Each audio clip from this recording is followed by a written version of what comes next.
The smoke grenade in Counter-Strike 2 lasts 3.5 seconds longer than the smoke grenade in Global Offensive. Greetings, TheWarOwl greets you. The utility changes in Counter-Strike 2 will completely revolutionize the gameplay. I'm going to go over everything that's changed and everything that's stayed the same.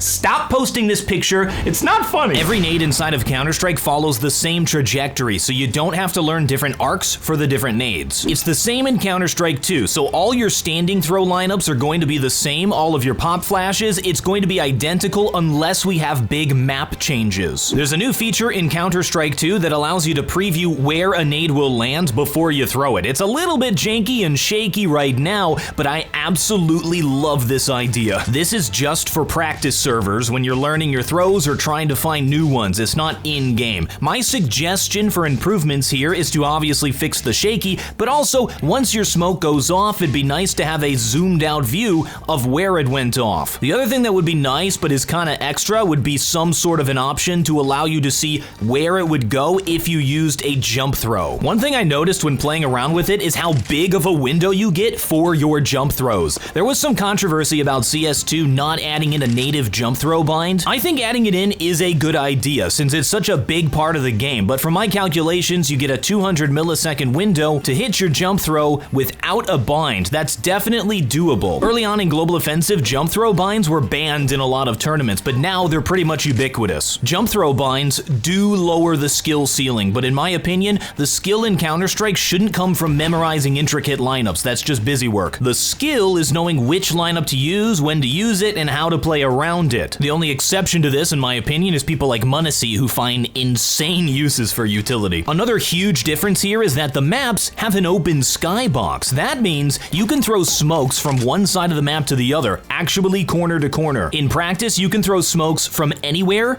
to anywhere if you're creative enough. I am a big fan of this. It opens up new gameplay possibilities for teamwork. The flashes are nearly identical. Notice that they travel the same distance, they go off at the same time, and the blindness lasts the same amount of time too. Of course, playing Counter-Strike 2 can feel like one long flashbang because of how bright the world is. The big difference here is in the sound effect. Listen carefully to the difference. The first is the flash sound from Global Offensive. Now here's the sound from Counter-Strike 2. Much more subtle. I think it's great that players will no longer develop tinnitus from playing a video game. Beyond being annoying, there is a functional difference in the sound. Now listen to the difference when a player is shooting. First, CSGO. Barely even stopped the sound. Now Counter-Strike 2.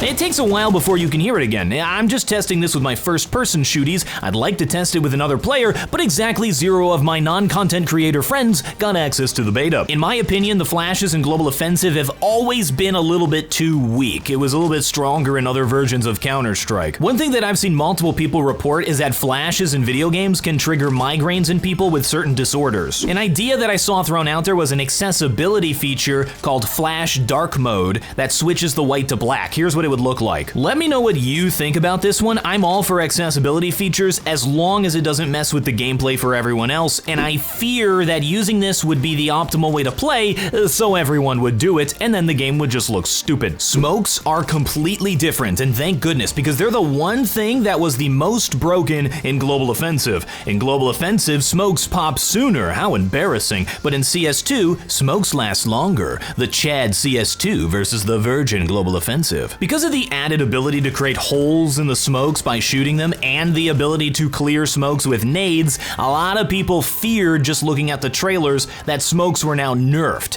Not true. An extra 3.5 seconds per smoke is significant, especially at higher levels of gameplay. Also, smokes are much wider now. You only need a single smoke to get a perfect cross. That alone is a extreme buff to smokes. You can be less precise with smokes, and there are situations where you only have to use one smoke now. Think about Mirage in terms of the A smokes. You don't have to be exactly perfect now with a CT smoke, and you don't have to be exactly perfect with the jungle smoke. In fact, the jungle smoke, it's actually impossible in Global Offensive to get it perfect. In terms of height, the CS2 smokes are a little bit taller. What a Chad. Consider all the spots where players would stand in smokes and shoot out of the top. Now, the player in the smoke has a clear boundary of where the smoke is, and it doesn't fuzzy up their vision. And the player outside side of the smoke can see when a player is peeking out of it as well. It makes for much more fair engagements. I have yet to have an experience in Counter-Strike 2 where I got killed by somebody and I couldn't see them, unless they were behind me, obviously. Now that smokes aren't just a radius, but actually spread throughout the environment,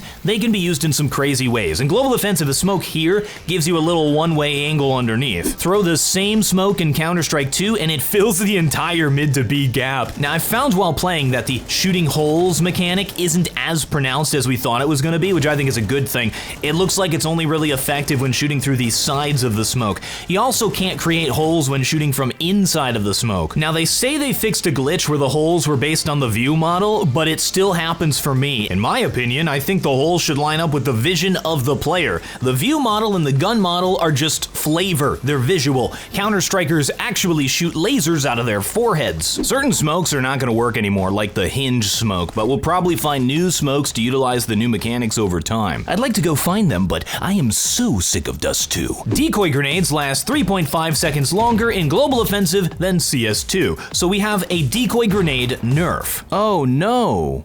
Anyway, HE grenades are the same, except for the dust effect it kicks up. That is gone. This was something that was actually used in place of a smoke to block certain angles for a very limited time. Interesting that we're starting on Dust 2 because the most famous place this was used was in order to cross mid. This is something you absolutely have to keep in mind while playing. The nade will no longer give you a little bit of a smoke screen. The big buff to nades is their ability to clear smokes, but honestly, you have to be pretty accurate with it. It's got to land like right into the center. I don't think the strat will be to clear smokes and then take a bomb site. The timing just doesn't work out. You don't want to take damage from the nade, and the smoke comes back pretty quickly. Clearing a smoke will be used to get more sneaky kills, to give you vision, and I think it'll actually be more used by the CT side. You can clear the T smokes and then get a few shots on them as they're executing a bomb site take. The only place I've seen it used in my own games has been on the cross smoke. It's also less useful in a confined space because you have to be more precise. Just look at it when I throw the nade inside of the B tunnel smoke. I'm landing the nade almost exactly on the smoke, but it still isn't perfect. Molotovs have some significant visual improvements. You can clearly tell where the fire is spreading